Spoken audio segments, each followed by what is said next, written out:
കാലത്തിനടയാളങ്ങൾ കണ്ണു തുറന്നു കണ്ടിടുവിൻ. കാലം അതിനുടെ അന്ത്യത്തിൽ കർത്താവിൻ വരമാഗതമായി. നാസറെത്തും ഫാത്തിമയും മെഴുകുറിയായും ചൊല്ലുന്നു, ലോകം ഈ വിധം പോയിടി നാശത്തിൽ ചെന്നെത്തിയിടും.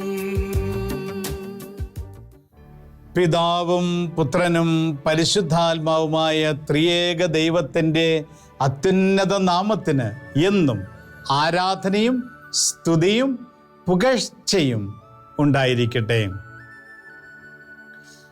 പരിശുദ്ധ അമ്മയുടെ പ്രിയപ്പെട്ട മക്കളും ഷെക്കീന ടിവിയുടെ സ്നേഹിതരുമായ എൻ്റെ സ്നേഹം നിറഞ്ഞ സഹോദരങ്ങളെ, മറിയം കാലത്തിൻ്റെ അടയാളം എന്ന ഈ ശുശ്രൂഷയിലേക്ക് നിങ്ങളെ എല്ലാവരെയും ഏറ്റവും സ്നേഹത്തോടെ ഒരിക്കൽ കൂടി സ്വാഗതം ചെയ്യുന്നു.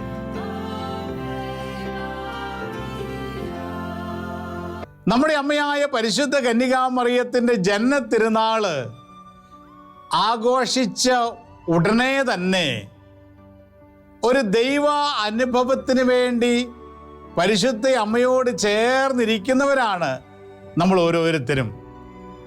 8 നോമ്പെടുത്ത് 8 ദിവസം ഒരുങ്ങി പരിശുദ്ധ അമ്മയുടെ ജന്മത്തിരുനാൾ ആഘോഷിക്കുവാൻ നിങ്ങൾക്ക് പലർക്കും സാധിച്ചിട്ടുണ്ട് എന്ന് ഞാൻ വിശ്വസിക്കുന്നു. പലരും ആഗ്രഹിച്ചിട്ടും അത് സാധിക്കാതെ പോയവരുമുണ്ട്. ഇന്ന് നമ്മളെല്ലാവരും പരിശുദ്ധ അമ്മയുടെ സന്നിധിയിൽ ഒന്നിച്ചിരിക്കുകയാണ്. മറിയം കാലത്തിൻ്റെ അടയാളം എന്ന ഈ ശുശ്രൂഷയിൽ പരിശുദ്ധ കന്യകാമറിയം കാലഘട്ടത്തിൻ്റെ അടയാളമാണെന്നും അവൾ എന്നും അടയാളമായി തന്നെ നിലനിൽക്കുമെന്നും നാം മനസ്സിലാക്കിയിട്ടുണ്ട്. പരിശുദ്ധ അമ്മ ഈ കാലഘട്ടത്തിൽ സംഭവിക്കുവാൻ പോകുന്ന ഓരോ കാര്യങ്ങളും നമുക്ക് വെളിപ്പെടുത്തി തന്നുകൊണ്ട് ഇന്ന് ലോകത്തിൻ്റെ വിവിധ ഭാഗങ്ങളിലും പ്രത്യക്ഷപ്പെടുമ്പോൾ, സ്നേഹമുള്ള സഹോദരങ്ങളെ, പരിശുദ്ധ അമ്മ നൽകുന്ന അടയാളങ്ങൾ നമ്മുടെ ജീവിതങ്ങളിൽ നാം ഗൗരവമായി എടുത്ത് ഈ അടയാളങ്ങൾ എന്തിനെ സൂചിപ്പിക്കുന്നുവോ, എന്തിനെക്കുറിച്ച് പ്രതിപാദിക്കുന്നുവോ അവയെല്ലാം ഏറ്റവും ഗൗരവത്തോടു കൂടി എടുക്കുവാൻ ഈ ദിവസം പരിശുദ്ധ അമ്മയുടെ ഈ ജന്മത്തിരുനാൾ ആഘോഷ വേളയിൽ നമുക്ക് സാധിക്കണം. പ്രിയമുള്ള സഹോദരങ്ങളെ, പരിശുദ്ധ അമ്മ കഞ്ചിക്കോട് റാണി ജോൺ എന്ന് പറയുന്ന അമ്മയുടെ പ്രിയപ്പെട്ട ഒരു സഹോദരിയിലൂടെ നമുക്ക് നൽകിക്കൊണ്ടിരിക്കുന്ന വിലപ്പെട്ട സന്ദേശങ്ങളാണ് കഴിഞ്ഞ എപ്പിസോഡുകളിൽ നാം കണ്ടത്. ഒരു പ്രത്യേകത കഞ്ചിക്കോട് എപ്പിസോഡിൽ നമ്മൾ കാണുന്നത്, പരിശുദ്ധ അമ്മ തിരഞ്ഞെടുത്തിരിക്കുന്ന ഈ മകളുടെ അടുത്ത് പരിശുദ്ധ അമ്മ വരികയും സ്വന്തം മകളെ പോലെ അമ്മ ഈ മകളോട് ഇടപെടുകയും മകളോട് സംസാരിക്കുകയും ഈ ലോകത്തിന് വേണ്ട സന്ദേശങ്ങൾ നൽകുകയും ചെയ്യുന്നു. സ്വന്തം മക്കളുടെ അടുത്ത് ഒരുപക്ഷെ അമ്മ വരുമ്പോൾ അമ്മ സമ്മാനം നൽകുന്നത് പോലെ ജപമാല സമ്മാനമായി ഈ മകൾക്ക് നൽകുന്നു. ലോകത്തിൻ്റെ അവസ്ഥ തിരിച്ചറിഞ്ഞ പരിശുദ്ധ അമ്മ എപ്രകാരം ഈ അവസ്ഥയെ അതിജീവിക്കാമെന്ന് പരിശുദ്ധ അമ്മ സ്വന്തം മകൾക്ക് പറഞ്ഞു കൊടുക്കുന്നത് പോലെ ഈ മകൾക്ക് പറഞ്ഞു കൊടുക്കുകയാണ്. നമ്മൾ കഴിഞ്ഞ എപ്പിസോഡുകളിൽ കണ്ടു, ഒരമ്മ കുഞ്ഞിൻ്റെ കയ്യിൽ പിടിച്ച് എഴുതിക്കുന്നത് പോലെ ചില സന്ദേശങ്ങൾ പരിശുദ്ധ അമ്മ ഈ മകളുടെ കയ്യിൽ പിടിച്ച് എഴുതിക്കുന്നതായും നമ്മൾ കണ്ടു. പരിശുദ്ധ അമ്മ ഈ മകൾ ടയേർഡായിട്ടിരിക്കുന്ന സമയത്ത്, പരിശുദ്ധ അമ്മ ഈ മകൾ ക്ഷീണതയായിരിക്കുന്ന സമയത്ത് അടുത്തു വന്ന് പരിശുദ്ധ അമ്മ പാല് നൽകുന്ന അനുഭവവും ഈ മകളുടെ ജീവിതത്തിൽ നാം കാണുന്നുണ്ട്. ജപമാലയിലൂടെ തന്നെ ഏതാണ്ട് 1 ലിറ്ററിൽ കൂടുതൽ പാല് പരിശുദ്ധ അമ്മ ഈ മകൾക്ക് നൽകിയ അനുഭവമൊക്കെ നമ്മൾ കാണുകയുണ്ടായി. പ്രിയമുള്ള സഹോദരങ്ങളെ, ഇതൊക്കെ എത്രമാത്രം വ്യക്തിപരമായി നമ്മുടെ സ്വർഗീയ അമ്മ നമ്മോട് ഇടപെടുന്നു എന്നതിൻ്റെ തെളിവാണ്. എത്ര വ്യക്തിപരമായി നമ്മളെ പരിശുദ്ധ അമ്മ കരുതുന്നുണ്ട് എന്നതിൻ്റെ തെളിവാണ്. പരിശുദ്ധ അമ്മ ദൂരെ ഇരിക്കുന്ന ഒരമ്മയല്ലെന്നും നമ്മുടെ അനുദിന ജീവിതത്തിൽ നമ്മുടെ കൂടെ നിൽക്കുന്ന, നമ്മുടെ കൂടെ നടക്കുന്ന, നമ്മളെ കൂടെ നിന്ന് സഹായിക്കുന്ന നമ്മുടെ സ്വർഗീയ അമ്മയാണ് എന്നുള്ള ഒരു തിരിച്ചറിവ് ഇതുപോലുള്ള അനുഭവങ്ങളിലൂടെ നമുക്ക് ലഭിക്കുക. സ്നേഹമുള്ള സഹോദരങ്ങളെ, അതുകൊണ്ട് പരിശുദ്ധ അമ്മയുടെ മറിയം കാലത്തിൻ്റെ അടയാളം എന്ന ഈ ശുശ്രൂഷയിലൂടെ നാം കടന്നു പോകുമ്പോൾ നാം തിരിച്ചറിയേണ്ട ഒരു സത്യം ഇപ്രകാരമാണ്: പരിശുദ്ധ അമ്മയെ നമ്മൾ സ്വന്തം ഹൃദയത്തിൽ സ്വീകരിക്കണം. പരിശുദ്ധ അമ്മയെ യോഹന്നാൻ ശ്ലീഹ സ്വന്തം ഭവനത്തിൽ സ്വീകരിച്ചതുപോലെ പരിശുദ്ധ അമ്മയെ നാം സ്വന്തം ഭവനത്തിൽ സ്വീകരിക്കുന്നതോടൊപ്പം തന്നെ ഹൃദയത്തിൽ സ്വീകരിക്കണം. പരിശുദ്ധ അമ്മയോട് നമ്മൾ ആലോചന ചോദിക്കണം. പരിശുദ്ധ അമ്മ കാരണം നമ്മെ കാണുന്ന അമ്മയാണ്, നമ്മളെ കേൾക്കുന്ന അമ്മയാണ്, നമ്മുടെ കൂടെ നടക്കുന്ന അമ്മയാണ് പരിശുദ്ധ കന്യകാ മറിയം. പരിശുദ്ധ അമ്മയ്ക്കെതിരായി വിവിധ രീതിയിലുള്ള തെറ്റായ കുപ്രചരണങ്ങൾ ലോകത്ത് നടക്കുന്ന ഒരു കാലഘട്ടമാണ് ഈ കാലഘട്ടം, നമുക്കറിയാം. അതുകൊണ്ട് ഈ കാലഘട്ടത്തിൽ ഇപ്രകാരമുള്ള കുപ്രചരണങ്ങളൊക്കെ പരിശുദ്ധ അമ്മയെക്കുറിച്ച് അവിടെ ഇവിടെയൊക്കെ കേൾക്കുമ്പോൾ അമ്മയുടെ മക്കളെന്ന നിലയിൽ നാം അമ്മയ്ക്ക് വേണ്ടി സംസാരിക്കണം, നാം അമ്മയോട് ചേർന്ന് പ്രാർത്ഥിക്കണം, നാം അമ്മയെക്കുറിച്ച് സംസാരിക്കണം. ഇത് മക്കളുടെ ഉത്തരവാദിത്വമാണ്. അപ്പൊ പരിശുദ്ധ അമ്മയും നമ്മളും തമ്മിൽ, നമ്മുടെ ഈ ലോകത്തിലെ അമ്മമാരെ പോലെ ഒരു മകനും മകളും അമ്മയും തമ്മിലുള്ള ഒരു ബന്ധത്തിലൂടെ വേണം നമ്മൾ ഇനി മുന്നോട്ട് പോകുവാൻ. കാരണം സ്വന്തം മക്കളെ പോലെ അമ്മ കൂടെ നിന്ന് കാര്യങ്ങൾ ചെയ്യുന്ന അമ്മയാണെന്ന് റാണി ചേച്ചിയുടെ ജീവിത അനുഭവത്തിലൂടെ നാം മനസ്സിലാക്കുകയാണ്. അമ്മയോട് പ്രാർത്ഥിക്കാൻ ദൂരെ നിൽക്കുന്ന ഒരു അമ്മയല്ല എന്നും, മക്കളുടെ ഓരോ ആവശ്യങ്ങളിലും കൂടെ നിന്ന് കൈപിടിച്ച് സഹായിക്കുന്ന അത്രമാത്രം അടുത്താണ് നമ്മുടെ അമ്മയുള്ളത് എന്നുള്ള തിരിച്ചറിവ് ഈ ശുശ്രൂഷയിലൂടെ നമ്മൾ മുന്നോട്ട് പോകുമ്പോൾ നമുക്കുണ്ടാകണം. സ്നേഹമുള്ള സഹോദരങ്ങളെ, കഞ്ചിക്കോട് പരിശുദ്ധ അമ്മ നൽകിയ വിവിധ സന്ദേശങ്ങൾ ഈ കാലഘട്ടത്തിന് വേണ്ടിയുള്ള സന്ദേശങ്ങളാണ്. അത് നമുക്ക് കേരളത്തിലുള്ളവർക്ക് വേണ്ടി മാത്രമല്ല, അത് ലോകം മുഴുവനുമുള്ള ജനതയ്ക്ക് വേണ്ടിയുള്ള സന്ദേശങ്ങളാണ്. എന്നാൽ കേരളത്തിലെ സഭയിൽ അംഗങ്ങളായിരിക്കും നമ്മൾക്ക് ഈ സന്ദേശങ്ങൾ ഉൾക്കൊള്ളുവാനും അത് മനസ്സിലാക്കി ഏറ്റെടുക്കുവാനും ഈ സന്ദേശങ്ങൾ പ്രചരിപ്പിക്കുവാനുമുള്ള ഉത്തരവാദിത്വമുണ്ട്.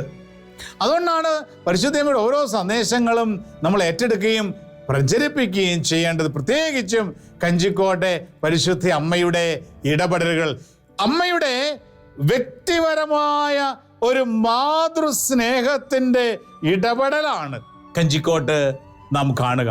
വ്യക്തിപരമായ അമ്മയുടെ ഇടപെടൽ ആയതിനാൽ പ്രിയമുള്ള സഹോദരങ്ങളെ, ഈ സന്ദേശങ്ങളെല്ലാം നമ്മുടെ ഹൃദയത്തിൽ നമ്മൾ സ്വീകരിക്കണം. അമ്മ പല കാര്യങ്ങളും കൂടെ പറയുന്നുണ്ട്. അപ്പോൾ ഞാൻ നേരത്തെ പറഞ്ഞതുപോലെ അതൊരു റെപ്പറ്റീഷൻ ആയിട്ട് തോന്നരുത്. പരിശുദ്ധ അമ്മ പല കാര്യങ്ങളും വീണ്ടും വീണ്ടും ആവർത്തിക്കുന്നത് നാം ആ കാര്യങ്ങൾ അല്പം കൂടി ഗൗരവമായി എടുക്കുന്നതിന് വേണ്ടിയാണ്. ഈ കാര്യങ്ങൾ പരിശുദ്ധ അമ്മ പറയുന്ന കാര്യങ്ങൾ നമ്മളെ സ്വാധീനിക്കുന്നതിന് വേണ്ടിയാണ്. പലപ്പോഴും ഒരുപാട് കാര്യങ്ങൾ നമ്മൾ കേൾക്കുന്നത് കൊണ്ട് പലതും നമ്മൾ മറന്നുപോകും. അതുകൊണ്ട് അമ്മ കൂടെ ഓർമ്മിപ്പിക്കുകയാണ്, മക്കളെ, ഇന്ന കാര്യങ്ങൾ നിങ്ങൾ ഗൗരവമായി എടുക്കണം, ഇന്ന കാര്യങ്ങൾ നിങ്ങൾ മറന്നു പോകരുത്. ഈ രീതിയിൽ പരിശുദ്ധ അമ്മ നമ്മോട് ചേർന്ന് നിന്ന് നമ്മളെ സഹായിക്കുകയാണ്. പ്രിയമുള്ളവരെ, 1997 മാർച്ച് മാസം 24-ാം തീയതി പരിശുദ്ധ കന്യകാ മറിയം റാണി ചേച്ചിക്ക് വളരെ പ്രധാനപ്പെട്ട മറ്റൊരു സന്ദേശം നൽകിയുണ്ടായി. ഈ സന്ദേശം ഇപ്രകാരമാണ്: മക്കളെ, നിങ്ങൾ ദൈവ കരുണയ്ക്ക് വേണ്ടി നിരന്തരം പ്രാർത്ഥിച്ചുകൊണ്ടേയിരിക്കണം. ദൈവ കരുണ നിങ്ങളുടെ കുടുംബങ്ങളിലും നിങ്ങളുടെ കുഞ്ഞുങ്ങളിലും നിങ്ങളുടെ മാതാപിതാക്കളിലും നിങ്ങളിലും നിങ്ങളുടെ പ്രിയപ്പെട്ടവരിലും നിറയുന്നതിന് വേണ്ടി നിങ്ങൾ പ്രാർത്ഥിച്ചുകൊണ്ടേയിരിക്കണം, നിരന്തരം പ്രാർത്ഥിച്ചുകൊണ്ടേയിരിക്കണം. പറയുന്ന പ്രകാരമാ ദൈവ കരുണയുടെ കാലാവധി നീട്ടുന്നതിന് വേണ്ടി നിങ്ങൾ പ്രാർത്ഥിക്കണം. നമുക്കറിയാം, സഭ ദൈവകരുണയുടെ വർഷമായി 1 വർഷം ആചരിച്ചു. അവിടെ ദൈവകരുണയുടെ വാതിൽ മാർപ്പാപ്പ പറഞ്ഞ് നമ്മുടെ എല്ലാ രൂപതകളിലും കത്തീഡ്രലിലും ചില ഇടവകളിലൊക്കെ നമ്മൾ ദൈവകരുണയുടെ വാതിലുകൾ സ്ഥാപിച്ച് അതിലൂടെ കടന്നുപോയി ദണ്ഡവിമോചനം നമുക്ക് ലഭിക്കുകയുണ്ടായി. ഇന്ന് പരിശുദ്ധ അമ്മ നമ്മോട് ആവശ്യപ്പെടുന്നത് ഇപ്രകാരമാണ്. ഈ ഒരു പ്രത്യേക സമയത്തിന് വേണ്ടി മാത്രമല്ല ദൈവ കരുണയ്ക്ക് വേണ്ടി നമ്മൾ പ്രാർത്ഥിക്കേണ്ടത്. ദൈവ കരുണയുടെ കാലാവധി നീട്ടുന്നതിന് വേണ്ടി പ്രാർത്ഥിക്കണം. കാരണം അമ്മ പറയുന്നത് ഇപ്രകാരമാണ്: പാപികളായ നമ്മൾ, ഈ ലോകത്തിലെ പാപികൾ, ഒരു പ്രത്യേക കാലയളവിൽ മാനസാന്തരപ്പെടുന്നവരല്ല എന്ന്. എന്തെങ്കിലും ഒന്ന് കണ്ട ഉടനെ തന്നെ ചെറിയൊരു മാനസാന്തരം ഉണ്ടായി, എന്നാൽ വീണ്ടും നമ്മൾ പാപത്തിലേക്ക് വീണു പോകുന്നു, വീണ്ടും നമ്മൾ തെറ്റിലേക്ക് വീണുപോയി പാപം ചെയ്ത് ദൈവത്തെ വേദനിപ്പിക്കുന്നു. അതുകൊണ്ട് ഒരു പ്രത്യേക കാലയളവിൽ മാത്രം മാനസാന്തരപ്പെടുന്നവരല്ല ഈ ലോകത്തിലെ ഇന്നത്തെ പാപികൾ. അതുകൊണ്ട് ദൈവ കരുണയുടെ കാലാവധി നീട്ടിക്കിട്ടിയെങ്കിൽ മാത്രമേ നമ്മൾക്ക് ഈ ലോകത്തിൽ നിന്ന് രക്ഷപ്പെടുവാൻ, പാപത്തിൽ നിന്ന് രക്ഷപ്പെടുവാൻ, ദൈവ കരുണ നിറഞ്ഞ് നിത്യതയിലെത്തുവാൻ സാധിക്കുകയുള്ളൂ. അതുകൊണ്ട് റോമാക്കാർക്ക് എഴുതിയ ലേഖനത്തിൽ പരിശുദ്ധാത്മാവ് പൗലോസ്ലീഹായിലൂടെ ഇപ്രകാരം എഴുതി വെച്ചിട്ടുണ്ടല്ലോ: മനുഷ്യന്റെ ആഗ്രഹമോ പ്രയത്നമോ അല്ല, കർത്താവിൻ്റെ ദയയാണ്, അവിടുത്തെ കരുണയാണ് എല്ലാത്തിൻ്റെയും അടിസ്ഥാനമെന്ന്. അതിനാൽ സഹോദരങ്ങളെ, നിങ്ങൾ ഓരോരുത്തരും ദൈവ കരുണയുടെ കാലാവധി നിന്റെ കുടുംബത്തിൽ നീട്ടിക്കിട്ടുന്നതിന് വേണ്ടി പ്രാർത്ഥിക്കണം. നിന്റെ മാതാപിതാക്കൾക്ക്, മക്കൾക്ക് നമ്മൾ വ്യക്തിപരമായി ദൈവ കരുണയുടെ കാലാവധി നീട്ടിക്കിട്ടുന്നതിന് വേണ്ടി പ്രാർത്ഥിക്കണം. പ്രിയമുള്ള സഹോദരങ്ങളെ, ഞാൻ ഇപ്രകാരം ഒരു ദിവസം പ്രാർത്ഥിച്ചപ്പോൾ ദൈവം എനിക്ക് നൽകിയൊരു പ്രേരണ ഇപ്രകാരമാണ്: സങ്കീർത്തനം 51 എല്ലാ ദിവസവും ചൊല്ലി പ്രാർത്ഥിക്കുക. എന്നിട്ട് പരിശുദ്ധ അമ്മ പറഞ്ഞത് ഇപ്രകാരമാണ്: ദൈവം നമ്മൾ കുമ്പസാരിക്കുമ്പോൾ തീർച്ചയായും നമ്മുടെ പാപങ്ങൾ കർത്താവ് ക്ഷമിക്കും. എന്നാൽ ദൈവ കരുണ നമ്മൾ കുമ്പസാരത്തിൽ മാത്രമല്ല, ജീവിതത്തിൽ ഉടനീളം ലഭിക്കുന്നതിന് വേണ്ടി 51 സങ്കീർത്തനം കൂടെ ചൊല്ലി പ്രാർത്ഥിക്കുവാൻ പരിശുദ്ധ അമ്മ ആവശ്യപ്പെട്ടു. അപ്പം ഞാൻ പരിശ്രമിക്കുന്ന കാര്യം എല്ലാ ദിവസവും എല്ലാ 51 സംഖ്യ, ദൈവമേ അങ്ങയുടെ കാരുണ്യത്തിനൊത്ത് എന്നോട് ദയ തോന്നണമേ, അങ്ങയുടെ കാരുണ്യ അതിരേകത്തിനൊത്ത് എൻ്റെ അതിക്രമങ്ങൾ മായ്ച്ചു കളയണമേ, എൻ്റെ അകൃത്യം നിശേഷം കഴുകിക്കളയണമേ എന്നുള്ള പ്രാർത്ഥന 51 സങ്കീർത്തനമാണ്. അതെല്ലാ ദിവസവും പ്രാർത്ഥന. അമ്മ പറഞ്ഞ എന്താണെന്ന് അറിയാമോ? നമ്മുടെ ഇപ്പോൾ ചെയ്യുന്ന പാപങ്ങൾക്കും കഴിഞ്ഞ കാലങ്ങളിൽ നമ്മൾ ചെയ്യുന്ന പാപങ്ങളിലെല്ലാം ദൈവ കരുണ നിറയുന്നതിന് വേണ്ടി അനുദിനം 51 സങ്കീർത്തനം ചൊല്ലി പ്രാർത്ഥിക്കുക. അതിന് ഞാൻ പരിശ്രമിക്കാറുണ്ട്, പക്ഷേ ഇടയ്ക്കൊക്കെ ചിലപ്പം വീണു പോകാറുമുണ്ട്.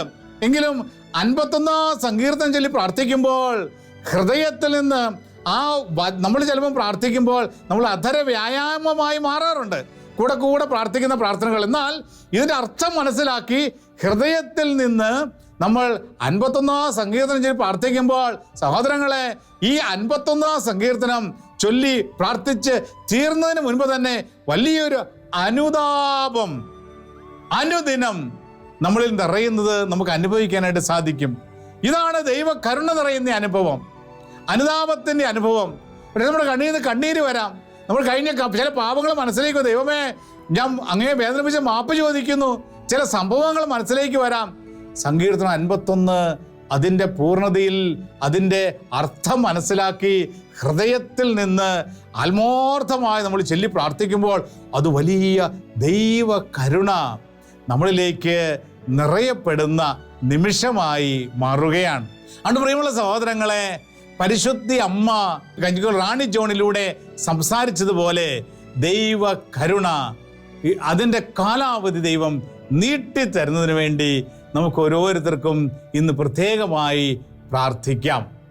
ഈ സന്ദേശത്തോടൊപ്പം തന്നെ പരിശുദ്ധ അമ്മ റാണി ചേച്ചിക്ക് പറഞ്ഞു കൊടുത്ത മറ്റൊരു കാര്യമുണ്ട്. സാത്താൻ ഈ ലോകത്തെ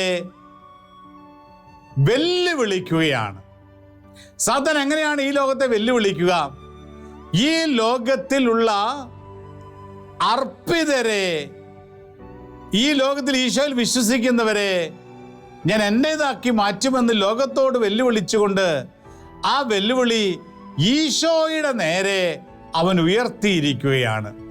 ദൈവത്തെ വെല്ലുവിളിക്കുന്ന സാത്താൻ ഇന്ന് കൂടുതൽ വീഴ്ത്തുവാൻ പരിശ്രമിക്കുന്നത് അർപ്പിതരെയാണ് എന്ന് റാണി ജോണിന് പരിശുദ്ധ അമ്മ വെളിപ്പെടുത്തി കൊടുത്തു. അതിൻ്റെ കാര്യപ്രകാരമാണ് അവൻ ഓപ്പണായിട്ട് ഈശോയെ വെല്ലുവിളിച്ചിരിക്കുക. അവൻ പറയുന്ന ഇപ്രകാരമാണ്: ഈ ലോകത്ത് അർപ്പിതരെ വീഴ്ച കഴിഞ്ഞാൽ അനേകം സാധാരണക്കാരെ വീഴിക്കുവാൻ എളുപ്പമുണ്ട് എന്ന്.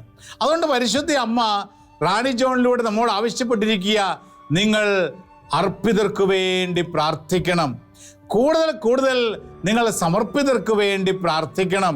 കാരണം തിന്മ സമർപ്പിതരെ വീഴിക്കുവാനായി കെണികൾ ഒരുക്കിയിട്ടുണ്ട്. ഇത് നേരത്തെ അമ്മ പറഞ്ഞു തന്ന മെസ്സേജുകളാണെങ്കിൽ തന്നെയും ഇന്ന് പ്രിയമുള്ള സഹോദരങ്ങളെ, ഇത് ശ്രവിക്കുമ്പോൾ നമ്മൾ ചിന്തിക്കണം, ഞാൻ എത്ര പ്രാവശ്യം ഈ മെസ്സേജ് അനുസരിച്ച് അർപ്പിതർക്ക് വേണ്ടി പ്രാർത്ഥിക്കുന്നുണ്ട്, ഞാൻ എത്ര പ്രാവശ്യം സമർപ്പിതരെ ദൈവസന്നിധിയിൽ സമർപ്പിച്ച് പ്രാർത്ഥിക്കുന്നുണ്ട്, ഞാൻ എന്ത് പരിഹാരമാണ്, എന്ത് ത്യാഗമാണ് ഇവരുടെ ജീവിതത്തിൽ സംരക്ഷണത്തിന് വേണ്ടി ഞാൻ ഏറ്റെടുക്കുന്നത് എന്ന് ചിന്തിക്കുവാൻ പരിശുദ്ധ അമ്മ ഇന്ന് നമ്മോട് ആവശ്യപ്പെടുകയാണ്. അതുകൊണ്ട് പ്രിയമുള്ള സഹോദരങ്ങളെ, കൂടെ നമ്മുടെ അർപ്പിതർക്ക് വേണ്ടി സമർപ്പിതർക്ക് വേണ്ടി പ്രാർത്ഥിച്ച് തിന്മയുടെ സകല ബന്ധനങ്ങളിൽ നിന്നും അവർ സംരക്ഷിക്കപ്പെടുന്നതിന് വേണ്ടി നമ്മൾ ദൈവസന്നിധിയിൽ കരങ്ങൾ ഉയർത്തണം. അതിനോടൊപ്പം അമ്മ പറഞ്ഞു തന്ന പ്രാർത്ഥന ഇപ്രകാരമാണ്: മക്കളെ, ഞാൻ നിങ്ങളോട് എപ്പോഴും പറയാറുള്ളത് പോലെ നിങ്ങൾ ജപമാല ചൊല്ലി പ്രാർത്ഥിക്കണം. ഇതൊരു പുതിയ സന്ദേശമല്ല. എന്നാൽ പരിശുദ്ധ അമ്മ പറയുകയാണ്, മക്കളെ, നിങ്ങൾ മുട്ടുമേൽ നിന്ന് ജപമാല ചൊല്ലി പ്രാർത്ഥിക്കണം. മുട്ടുമേൽ നിന്ന് ജപമാല ചൊല്ലാൻ പറയുന്നത് അത് പരിത്യാഗമാണ്, അത് ത്യാഗമാണ്. പരിശുദ്ധ അമ്മ പറയുക, മക്കളെ, നിങ്ങൾ മുട്ടുമേൽ നിന്ന് ജപമാല ചൊല്ലണം. മുട്ടുവേദനയോ കാലുവേദനയോ നടുവേദനയൊക്കെ ഉള്ളവർക്ക് ഇരുന്ന് എല്ലാം, എങ്കിലും മുട്ടുമേൽ നിന്ന് ചൊല്ലാൻ സാധിക്കുന്നവർ മുട്ടുമേൽ നിന്ന് ജപമാല ചൊല്ലണം. കാരണം അതിനകത്തൊരു പരിത്യാഗമുണ്ട്, അതിനകത്തൊരു സഹനമുണ്ട്, അതിനകത്തൊരു വേദനയുണ്ട്. ഈ വേദനയോടുകൂടി, ഈ സഹനത്തോടു കൂടി, പരിത്യാഗത്തോടു കൂടി ജപമാല മുട്ടുമേൽ നിന്ന് പ്രാർത്ഥിക്കുമ്പോൾ പരിശുദ്ധ അമ്മയുടെ പ്രത്യേകമായ ഇടപെടൽ ആ നിയോഗങ്ങളിൽ ഉണ്ടാകും എന്നുള്ള ഉറപ്പാണ് ഇന്ന് രാത്രിയിൽ കഞ്ചിക്കോട്ടിലൂടെ പരിശുദ്ധ അമ്മ നമുക്ക് നൽകുന്നത്. എന്നിട്ട് അമ്മ ജപമാല ചൊല്ലി പ്രാർത്ഥിക്കുന്ന സമയത്ത് 1997 ഈ സന്ദേശം കൊടുക്കുന്നത്. ആ കാലഘട്ടത്തിൽ നമുക്ക് ആകെയുള്ള 3 രഹസ്യങ്ങളാണ്: ദുഃഖത്തിൻ്റെ രഹസ്യങ്ങൾ, സന്തോഷത്തിൻ്റെ രഹസ്യങ്ങൾ, മഹിമയുടെ രഹസ്യങ്ങൾ. പിന്നീടാണ് വിശുദ്ധ ജോൺ ബോൾ മാർപ്പാപ്പ നമുക്ക് പ്രകാശത്തിൻ്റെ രഹസ്യങ്ങളും കൂടി കൂട്ടിച്ചേർക്കുക. അന്ന് പരിശുദ്ധ അമ്മ പറഞ്ഞത് 153 മണി ജപം ചെല്ലുന്നതാണ് പൂർണ്ണ ജപമാല. ഇന്ന് സഭ മാർപ്പാപ്പ മഹിമയുടെ പ്രകാശത്തിൻ്റെ രഹസ്യങ്ങളും കൂട്ടിച്ചേർത്തിരിക്കുന്നതുകൊണ്ട് നമ്മൾ പ്രകാശത്തിൻ്റെ രഹസ്യങ്ങളും സന്തോഷത്തിൻ്റെ രഹസ്യങ്ങളും ദുഃഖത്തിൻ്റെ രഹസ്യങ്ങളും മഹിമയുടെ രഹസ്യങ്ങളും ചൊല്ലി പൂർത്തിയാക്കുമ്പോഴാണ് ഒരു പൂർണ്ണ ജപമാല നമുക്ക് ചെല്ലുവാനായിട്ട് സാധിക്കുക.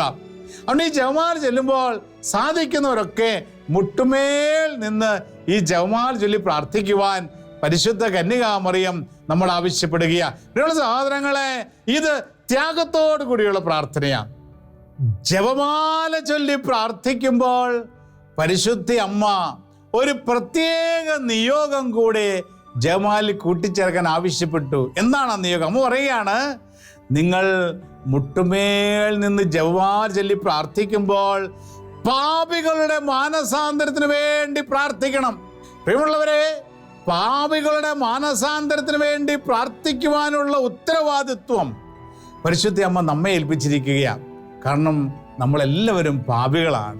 പാപികളായ നമ്മൾ ദൈവ കരുണ കുംഭസാരം എന്ന കൂദാശയിലൂടെ സ്വീകരിച്ചിരിക്കുന്നവരാണ്. പാപത്തിൻ്റെ പരിണിതഫല ശിക്ഷ എന്താണെന്ന് നമുക്കറിയാം. അതുകൊണ്ട് പാപികൾക്ക് വേണ്ടി അവരെ മനസ്സിലാക്കി പ്രാർത്ഥിക്കുവാൻ നമുക്ക് സാധിക്കും. അതുകൊണ്ട് അമ്മ പറയും, നമ്മുടെ എല്ലാ ജപമാലകളിലും പാപികളുടെ മാനസാന്തരത്തിന് വേണ്ടി നമ്മൾ നിരന്തരം പ്രാർത്ഥിക്കണം. ഇതാണ് ദൈവം ആഗ്രഹിക്കുന്നത്. ഇന്ന് മറ്റുള്ളവരെ, ഞാൻ ഈ അടുത്ത ദിവസം വീട്ടിൽ ചെന്ന് കഴിഞ്ഞപ്പോൾ അവിടെ ഒരു സഹോദരി പങ്കുവെച്ചത് പ്രകാരമാണ്. ആ വീട്ടിലൊരു പ്രത്യേക സാഹചര്യം ഉണ്ട്, ചില രോഗങ്ങളും അസ്വസ്ഥതകളൊക്കെ. എന്നാൽ ഈ സഹോദരി പറഞ്ഞ ഇപ്രകാരം, അച്ഛാ, ഇതെല്ലാം സഹിക്കാം. ഈ വീട്ടിലേക്ക് വന്നു കഴിഞ്ഞപ്പോൾ ഈ വീട്ടിലെ എല്ലാ കാര്യങ്ങളും ഞാൻ സന്തോഷത്തോടെ ഏറ്റെടുക്കുന്നു. എൻ്റെ വീട്ടിലെ പോലെ അല്ല, ഇത് ഒരുപാട് പ്രശ്നങ്ങളുണ്ട്, ഇവിടെ ഒരുപാട് പ്രയാസങ്ങളുണ്ട്, ബുദ്ധിമുട്ടെങ്കിലും കർത്താവ് എന്നെ കൊണ്ടുവന്നാണല്ലോ എന്ന് ഞാൻ ഓർത്ത് ഞാൻ ഇതെല്ലാം സഹിക്കുകയാ. ഭർത്താവിന് കുഴപ്പമില്ല, എന്നെ സപ്പോർട്ട് ചെയ്യുന്നുണ്ട്, അത് വലിയൊരു ആശ്വാസം. എന്നാൽ ഭർത്താവില്ലാത്തപ്പോൾ, മക്കളില്ലാത്തപ്പോൾ അമ്മായിയമ്മ കുത്തുവാക്കുകൾ കൊണ്ട് നിറയ്ക്കുകയാണ്. നീ വന്നതിന് ശേഷമാണ് ഈ കുടുംബം നശിച്ചത്, നീ വന്നതിന് ശേഷമാണ് ഇതൊക്കെ ഈ കുടുംബത്തിൽ സംഭവിക്കുന്നത്, നീ കാരണമാണ് ഇതെല്ലാം ഉണ്ടായിക്കൊണ്ടിരിക്കുന്നത്. നിന്റെ കുടുംബം, നിന്റെ മാതാപിതാക്കൾ ഈ മരുമകളെ അമ്മായിയമ്മ കുറ്റപ്പെടുത്തി കുറ്റപ്പെടുത്തി കുറ്റപ്പെടുത്തി അവളുടെ മനസ്സിനെ പിരിമുറുക്കി ആകെ തകർത്തുകൊണ്ടിരിക്കുകയാണ്. ഇന്നത് ഇതൊരു ട്രെൻഡാണ്. നമ്മുടെ പല കുടുംബങ്ങളിലും, സമൂഹത്തിലും, സോഷ്യൽ മീഡിയകളിലും, നമ്മുടെ മറ്റ് വാർത്താ ചാനലുകൾക്ക് നമ്മൾ കാണുന്നത് എന്താണ്? എപ്പോഴും മറ്റുള്ളവനെ താറടിച്ച് കാണിക്കുക, മറ്റുള്ളവൻ്റെ അന്തസ്സിനെ നശിപ്പിക്കുക, മറ്റുള്ളവൻ്റെ പേര് തകർക്കുക. ഇത് സൊസൈറ്റി മാത്രമല്ല, പല കുടുംബങ്ങളിലുമുണ്ട്. നമ്മുടെയൊക്കെ കുടുംബങ്ങളിൽ ഏതെങ്കിലും ഒരു സഹോദരി കടന്നു വന്നു, എന്നാൽ അവർ ചെയ്യുന്ന നന്മ കാണുകയല്ല, അവള് കാരണമാണ് ഈ കുടുംബം നശിച്ചെന്ന രീതിയിലൊക്കെയുള്ള സംസാരങ്ങൾ, കുത്തുവാക്കുകൾ നമ്മൾ പറയുമ്പോൾ, പ്രിയമുള്ള സഹോദരങ്ങളെ, നമ്മൾ എത്രമാത്രം വിശുദ്ധരാണ് എന്ന് നമ്മൾ പ്രകടിപ്പിക്കുകയാണ് അവിടെ. ഇത്രമാത്രം വിശുദ്ധിയുള്ള അമ്മയാണോ അത്? ഇത്രമാത്രം വിശുദ്ധിയിൽ ഒരു പാപം ചെയ്യാതെ ജീവിക്കുന്ന ഒരു സ്ത്രീയാണോ അത്? ഒരുപക്ഷെ തിരിച്ചറിഞ്ഞ് ഇത്രമാത്രമാ ഈ മരുമകളെ കഴിഞ്ഞും കൊടിയ പാപി ഈ മരുമകളെ കുറ്റപ്പെടുത്തുന്ന സ്ത്രീകളായിരിക്കും. പ്രിയമുള്ളവരെ, കുടുംബങ്ങളിൽ, സമൂഹത്തിൽ നമ്മൾ മറ്റുള്ളവരെ കുറ്റപ്പെടുത്തുമ്പോൾ നമ്മൾ മനസ്സിലാക്കണം, ഞാനൊരു പക്ഷേ ആ വ്യക്തിയെ കഴിഞ്ഞ് വലിയ പാപിയാണ് എന്ന്. അതുകൊണ്ട് പരിശുദ്ധം പറഞ്ഞതനുസരിച്ച് നമ്മുടെയൊക്കെ ജീവിതത്തിൽ, കുടുംബത്തിൽ ആരിലെങ്കിലും എന്തെങ്കിലും പോരായ്മകൾ ഉണ്ടെങ്കിൽ നമ്മൾ അവർക്ക് വേണ്ടി പ്രാർത്ഥിക്കണം. നമ്മുടെ കുത്തുവാക്കുകളല്ല, വിമർശനത്തിൻ്റെ വാക്കുകളല്ല നമ്മൾ അവിടെ ഉരുവിടേണ്ടത്, പ്രാർത്ഥനയുടെ വാക്കുകളാണ്. അപ്പോൾ അവിടെ ദൈവാനുഗ്രഹം ഉണ്ടാകും. കുത്തുവാക്കുകളും വിമർശനങ്ങളും ഒറ്റപ്പെടുത്തലും തള്ളിപ്പറയലും ഒക്കെ തിന്മയിൽ നിന്ന് വരുന്നു. പിന്നെ അവിടെ സാത്താനാണ് ഭരിക്കുക. പിന്നെ അവിടെ വിഷാദമായി, നിരാശയായി, ആത്മഹത്യയായി, തകർച്ചയായി കുടുംബത്തിലുള്ള എല്ലാ മക്കളും റാണി ചേച്ചിയുടെ പരിശുദ്ധ അമ്മ നൽകിയ സന്ദേശം ഉൾക്കൊണ്ടുകൊണ്ട് കുടുംബാംഗങ്ങളെ ചേർത്ത് പിടിക്കണം, കുടുംബാംഗങ്ങൾക്ക് വേണ്ടി പ്രാർത്ഥിക്കണം. എന്തെങ്കിലും പോരായ്മകൾ, എൻ്റെ കുടുംബത്തിൻ്റെ പോരായ്മകൾ മറ്റുള്ളവരുടെ മേൽ കെട്ടിയേൽപ്പിക്കാൻ പരിശ്രമിക്കരുത്. പലപ്പോഴും എൻ്റെ തെറ്റ്, എൻ്റെ തലമുറയുടെ തെറ്റ്, എൻ്റെ കുടുംബത്തിൻ്റെ പ്രശ്നങ്ങൾ മറച്ചു വെച്ച് മറ്റുള്ളവരുടെ തലയിൽ കെട്ടിവെക്കാൻ പരിശ്രമിക്കുന്ന പല കുടുംബങ്ങളുമുണ്ട്. നമ്മുടെ കുടുംബത്തിൻ്റെ തെറ്റുകൾ, കുറവുകൾ, എൻ്റെ തെറ്റുകൾ, എൻ്റെ കുറവുകൾ, അതിൻ്റെ ഉത്തരവാദിത്വം ഏറ്റെടുക്കുവാൻ നാം തയ്യാറാകണം.